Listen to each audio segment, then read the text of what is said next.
Alright everyone, how's it going? This is Christopher Z, of course, and Mikey Allstar here, and today we have another commentary video. Oh yeah! So I usually like to do this whenever I have 6 new short films out, and I just realized the other day, I was like, wait a second, I just posted the 6th one, so we're ready to go once again. So this is going to be talking about the 6th newest one, which is 1,000 Words, Ineffable Canard, Broken Mirror, Lip Sync, Payment in Full, and Magic. So, if you've never seen one of these before, I usually just like to talk about sort of my thought process behind the videos and sort of like maybe talk about like the actual like making of, perhaps if there's anything interesting there.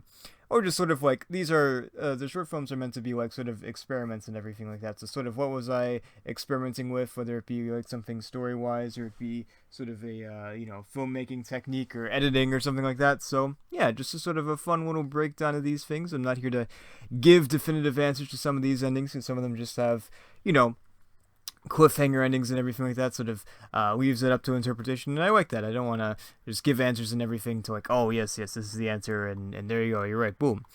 So the first one we have here, of course, is 1,000 Words. Now this is actually, I was inspired by a game called Liminal Gallery. Yes, it's pretty interesting. I'll actually post the link to it in the description if you're interested in the video or in the game. Yeah, so I was just watching this playthrough of it, and I was like, this is really interesting. Sort of like the way it like plays with like just images and stuff like that. Just the way it's sort of like, you kind of have to like, it's very like, I don't know, it's very like almost disorienting in a way. Like you really have to like, the way the perspective works, like it's almost like you can like walk into a painting and stuff like that, but not in the way that you can in like Mario. But it like feels like everything, just like when you move closer to something, it feels like it's getting larger or whatever, which is really cool. And then when you back away, it's still like the same size. So like if you keep on walking forward and forward, like it gets like larger and stuff like that. And like there's like moments where you look at a painting and then all of a sudden that object like pops out of the painting. So that's sort of what the basis of this short film was. And of course, the classic, a picture paints 1,000 words. That's why it's called 1,000 Words. But I wanted to like mess around with that, sort of have this guy like trapped in this kind of like maze and everything like that, and sort of like he sees these pictures and everything, and the final picture is sort of like maybe this like creepy image of like a guy or whatever. So he was like, oh god, and the guy doesn't actually show up and anything like that. And then you find out like at the end, like, oh, he's right behind the guy, right? Yep. So there you go. So yeah, just sort of like, I like to sort of mess around with like kind of like horror stuff. It's not particularly like scary or anything like that, but I thought it was kind of a fun idea, just sort of like, yeah, just messing around with like just this idea from the game and sort of expanding upon that and everything like that, and just sort of trying to get the creepy vibe and everything. So and also like in the beginning, it's sort of like the camera just like falls down, and did that on purpose. I just wanted to like sort of like have like a, the guy in the beginning like wakes up all of a sudden, so I kind of wanted it to be like just maybe a little startling. It's like, whoa, the camera is dropping, everything like that. So yeah, I thought that was kind of fun. That was on purpose. And maybe it looks like an accident possibly, but it's actually was my intention. So yeah, so sometimes you like find stuff as like an accident or whatever, but this was not like an accident or anything. So anyways, there's not really too much to 1,000 Words. Pretty much just what it is, just the inspiration for it and everything like that. So it was a fun time. I enjoyed making it and everything. I think my favorite thing to do, honestly, was probably the lighting. The lighting was really fun because I like had like very limited lighting. It was like pretty much one light source and everything like that, and just sort of like messing around with it and making it very dark, but like you can see like certain things very clearly, was really fun. So yes, anyways, Ineffable Canard. Next, so this was actually a short story that I wrote like years ago. I think like back in like maybe I don't know, 2017 or so. It's been quite a while, and I was like, I always like looked at it, I was like, I want to do something with this. I don't really know what to do with it. But then I decided to finally like actually like, well, I was like, wait, I could make a video about it and stuff like that. So I was like trying to figure out how to do it in live action and stuff like that. But then I was like, wait, I could just do this with Lego and everything. So here we are. Years later, I was like, well, we could do it. So basically, this guy is like, he's trapped inside of this dark room and everything like that, and he's trying to get out, and then all of a sudden he finds something on the ground that magically transports him out and everything, and he remembers that, hey, I've got a wife and a kid and stuff like that.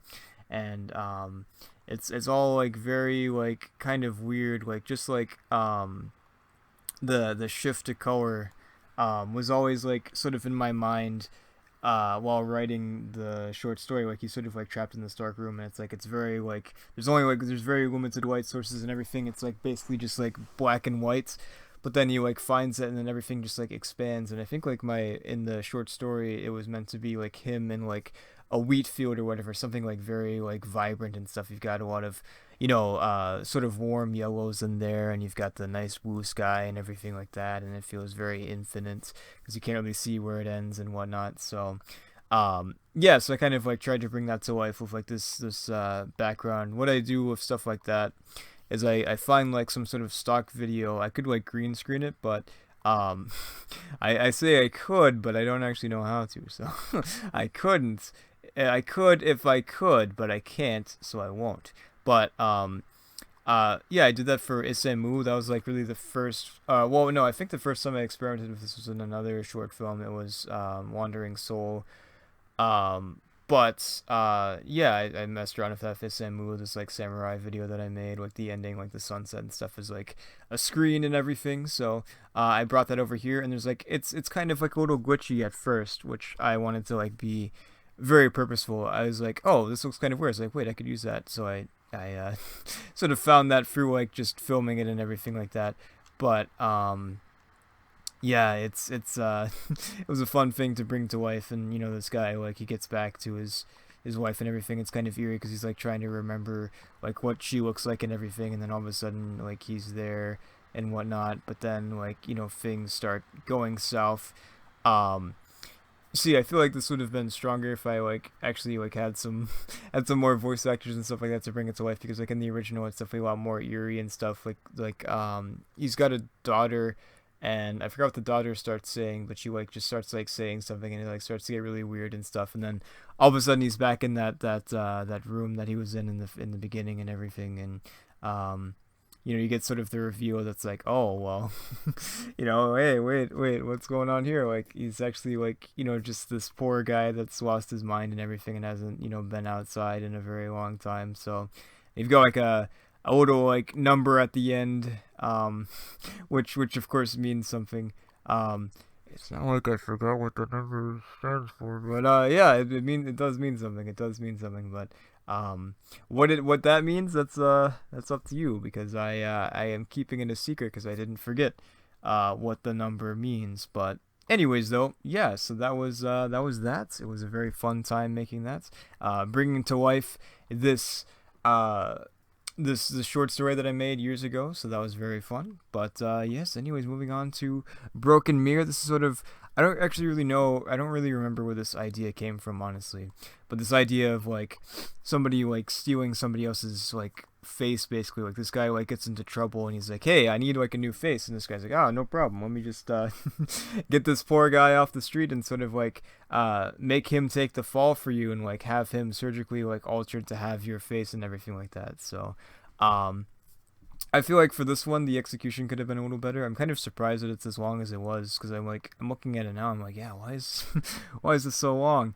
But yeah, I thought it was kind of a fun idea to mess around with, sort of like, yeah, having a moment where this guy wakes up and he's looking at this other guy, and it's like looking in a mirror and everything like that. It's sort of like where the I guess it's kind of like one of the parts where the idea came from. Is just sort of like, just the how like messed up it would be like to wake up and like have a different face and everything like that. So I do like to play around with horror. This one is definitely like not played as much as like a horror thing or anything like that. It's sort of like, it's like almost like a dark comedy in a way, I guess, really. But yeah, from like the other guy's perspective, though, I'm sure it's like very like a very horrific thing. So just something kind of fun to do, and it's not a very ambiguous ending. Like it's very clear what happens in the end. So sometimes I don't really do like super ambiguous endings or anything like that. But yeah, there's not really much to say about Broken Mirror. But this next one, though, Lip Sync, was something that I was really looking forward to make. I just love this idea, sort of like the darkness of fame and everything. Like, I'm sure fame is great and whatnot, but also like, just the fact that, you can't really like have a moment alone to yourself sometimes. You always have to be out and be in the public's eye and everything like that, and public's opinion can change just like that, and they're always there to capture whatever moment, whether it be a moment that you want to be captured or not. So sort of like, just like from the outside in, like looking in and like seeing, how wonderful fame can be, but also, just sort of the sometimes the dark realities and stuff of fame is sort of like really the big thing that I got while making this. And it was really fun, like making like the sort of in the beginning, like where everything is fine, like making the music videos and stuff like that, and the concerts and everything. That was a lot of fun. That was really when I started messing around with DaVinci as well. As you can tell, we got the different aspect ratios and stuff, and I got the color grading and everything, like the sort of like pinkish look of like the whatchamacallit, the talk show and everything. And yeah, and there's like a shot too with like a bunch of like stuff overlaid and everything. That was really fun to do. You've got like the silhouette of the guy, you've got like him talking to the fans and playing some cool music and everything. The music is really great. It's from this person called, I don't know if their name is TAGE or TAGE, but yeah, I just found them on Epidemic Sound. Yeah, there's like just a free sound website, or it isn't free. You have to have a subscription. But yeah, just like this sound website that just has, just has this person that put their stuff on there, copyright free and everything. I was like, wow, this is great. I was trying to, I didn't film this with like any songs in mind. I just sort of like just messed around, and like I was like, wow, I found like the perfect vibe. Like this guy somehow has this happy pop song, and also like like this sort of heavier metal song. I was like, well, that's great. I mean, that fits the vibe like really well. So it was just happened to find that, so it was great. But yeah, they've got some really great music. Their profile is actually, if you look in the description of Lip Sync, it's in there. But so the inspiration from this is really weird, because I was listening to a song. My dad and I like do like a music night like every Friday, and West End Girls was one of the songs that we chose. And I saw there's like the official video, I guess, and there's like them performing at whatever that's called, Top Pop or whatever. And I was like, they look so different in like the video compared to like they do in like the actual live performance. Like, and for some reason I was like thinking like, wait, I was like so confused. Like, wait, are these like the same people, or are they just like, did they get people to like be in the music video that aren't them? Like sometimes like some artists like have like different people in the music video that aren't them and everything like that. So, and that sort of like spawned this idea of like, well, what if like an artist like didn't want all of the fame and everything, and had somebody else be them, like they actually make the music and stuff and get to enjoy the art and everything and making that, but they have somebody else. And then just sort of the weird twist at the end of like, oh, sort of like kind of like the wastefulness of it all, like just the fact that the guy like just looks exactly like the other guy. So it wasn't meant to be like, oh, he actually won in the end and he killed the guy. It's like, no, the guy just happened to look like him, which is very weird. But yeah, sort of a what a last twist there. But yeah, Lip Sync was a lot of fun to make. It was probably out of all of these my favorite to make, because it was just a very very different than what we've done in the past. So Payments in Full is next, and that one is also inspired by something. It's sort of like loosely inspired by a Coen Brothers movie called Blood Simple. And I just had this idea of like, oh, what if this guy was hired to kill, these people or whatever, but then he like gets paid more by the people who he was supposed to kill, and like fakes it and then kills that guy, that they originally paid him. So very basic of an idea that I think I may have thought of before watching the movie, but then like when I saw the movie, I was like, yeah, I could do this. I think maybe I got some more ideas from watching the movie. But this is also one that I wanted to like mess around with DaVinci Resolve too. I really wanted to give it like a very like blue look to it, like really like nighttime shots of like a nice like blue look to it. So I wanted to try to capture that, and yes, that's why it looks the way it does and everything. And also yeah, one of the few short films that's not in black and white. Like we're slowly transitioning away from black and white or sepia tone or whatever. Yeah, because like I think this is actually like the commentary with the most like not black and white. Like Broken Mirror is in black and white, but Canard is like there's a good chunk of it that's in color. 1,000 Words is in black and white.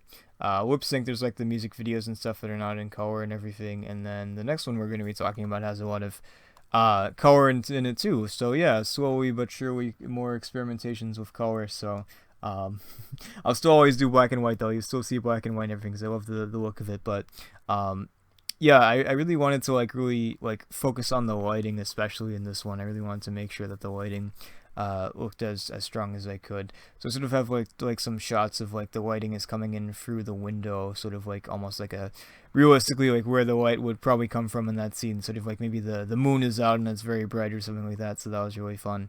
And also like there's like a shot where he takes a picture of the bodies and everything. And I actually like used my phone camera for that. I thought it was kind of fun. I actually like still have the pictures of like bloody minifigures on my phone. So if anybody like goes for my phone and sees that, they're probably thinking I'm like some sort of psychopath or something. But yeah, so that was very fun to make. This was mostly like an experimentation of color and everything like that. But yeah, it was sort of fun crafting the story of like pretty basic idea of like this guy getting paid to kill these people, and then they're like, hey, here you go, kill this guy for us. So the last one, the most recent one we just posted last week is Magic. Yes. So, a lot of these are sort of like perhaps darker stories or whatever. But this one I kind of wanted to make like almost a little bit in a way bittersweet. This sort of like the magic of music and everything, and how music can take us back and everything like that. Like you're listening to like a really good song and like maybe it has a different meaning when you're older or whatever. Yeah, so I think there's something special about that, just sort of like the, what music can do and everything, and what music means to everybody and whatnot, how a song can mean something completely different for somebody else or whatever. So, or they have like specific memories attached to that song. So I sort of wanted to like, have this like person's last moments, like they hear this song and it really takes them back for their life and everything. I had to go pretty quick. I kind of forgot how short the song was. Like, oh, I got time. I didn't have time. So I think it's really fun to like make, this is like, I think my third music video or something. But it's really fun. The other two are like darker. One of them, like his song is like more like, I guess like I wouldn't say bittersweet, but sort of darker and more dramatic, I guess. But and then like I'll never say goodbye. There's a whole darker show. But I had this idea for like another song that I actually have some of the footage for, but it wasn't really like working out. But this one I was like, okay, I had this idea for this one. In fact, I wasn't really sure what to use for the song. Like I had the idea of like somebody listening to a song on their deathbed, and I was like, what should it be? I was like, well, I mean, like I'm sort of like talking about the magic of music, so we can just go very literal about it and like just do you believe in magic? So it was very fun. I filmed it in the night. I just sort of like, I was like, I could go to bed right now. I was like, oh well, let me actually film this. One of the things I wanted to experiment with this is specifically with like the editing. There's a thing called chromatic aberration. It's where like the colors sort of like separate slightly, so you like have like this sort of like weird effect where you have like, you have the piece in the middle, but you have like some red and blue and green like surrounding whatever it is. I think it's a really cool effect, and they use it in a bunch of different stuff, like Spider-Verse uses it and everything like that. So I wanted to sort of simulate that. I didn't really look up how to do it, so I just kind of messed around with it. What I basically did was I took that whole section that's in color, I overlaid it like a few times. I changed the colors and made them like really blue or whatever, like the whole thing has like a blue filter over it or whatever, and I like added a red filter or whatever. And then I applied that over on top of the pre-existing video. So if you look, some of the scenes is kind of harder to tell. Some of it really stands out. Other times it's sort of like it's kind of there. So like yeah, that was something I really wanted to experiment with, to sort of like give it this older feel, because like chromatic aberration is something that's like, I think it's like, I don't know like the exact like technical reason why it happens, but I think if I had to guess, like something about like Technicolor and stuff and the way that's done, like you have like different color strips and everything like that, and it all combines together to make like one consistent like look or whatever. But if like those like shift slightly, then they're sort of like off centered and everything like that. So I don't know, there's probably like either could be it or there's a completely different reason for it, but that's why I wanted to do that, so just sort of give it that older feel. But yeah, that was very fun to do too, really had to speed through the song and do the montage quickly. I wanted to like to make sure they have like different looks and everything, their hair changes and everything. And you know, I really wanted to like try to do a match cut to the best of my ability. There's like, I think the match cut in the beginning works a little better, where it like zooms in on her face and then all of a sudden she's younger. And there's like a match cut in the end where she's like, you know, going back from, you know, being a mom to like, you know, being on her deathbed. Not quite as smooth, but yeah, it was a very fun thing to make, and you know, I don't just make dark and horror-y type things, so here we go. Anyways, though, I think that's about it. Thank you all for watching. I enjoyed this video, and I will see you all soon. Bye bye.